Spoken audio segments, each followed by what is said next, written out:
মহামান্য সুপ্রিম কোর্টে ৩২,০০০ প্রাইমারি মামলার শুনানি সম্পন্ন হয়েছিল 22/8/2026। তো সেই মামলার অর্ডার কপি সামনে চলে এসেছে। আমরা গতকালই আমাদের সোশ্যাল মিডিয়া পেজে দিয়েছি।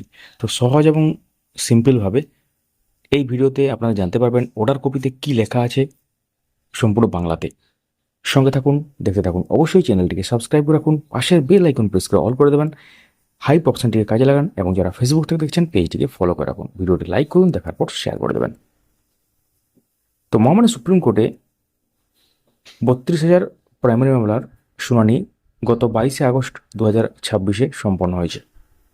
তো স্ক্রিনে আমরা অর্ডার কপির মেন অংশটা দিয়ে দিলাম। সেখানে গুরুত্বপূর্ণ নির্দেশ দেওয়া হয়েছে। ইমপ্লিডমেন্ট বা ইন্টারভেনশনের আবেদনগুলি অনুমোদিত হয়েছে চূড়ান্ত শুনানির সময় প্রযোজ্য ব্যতিক্রম সাপেক্ষে। পিটিশনারদের অ্যামেন্ডেড মেমো অফ পার্টিজ প্রয়োজন হলে 2 সপ্তাহের মধ্যে জমা দিতে বলা হয়েছে। রেসপন্ডেন্টসরা 4 সপ্তাহের মধ্যে কাউন্টার এফিডেভিট দাখিল করতে পারবেন। এরপর রিজয়েন্ডার থাকলে তা 2 সপ্তাহের মধ্যে দাখিল করা যাবে।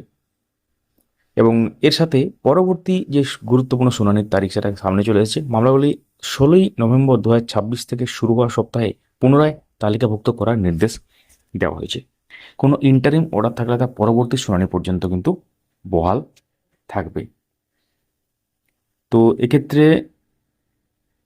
খুবই গুরুত্বপূর্ণ মামলা এবং এখন সমস্ত শিক্ষক শিক্ষিকাদের নজর থাকবে পরবর্তী শুনানির যে দিন, অর্থাৎ এক্ষেত্রে পরিষ্কার উল্লেখ করে আছে যে 16ই নভেম্বর 2026 থেকে শুরু হওয়া সপ্তাহে পুনরায় এটা কিন্তু তালিকাভুক্ত হওয়ার একটা ব্যাপার উঠে আসছে। Release the special leave petitions in the week commencing 16th November 2026। তো এই হচ্ছে ব্যাপার। অবশ্যই সঙ্গে থাকুন পরবর্তী আপডেটগুলো পাওয়ার জন্য। ধন্যবাদ।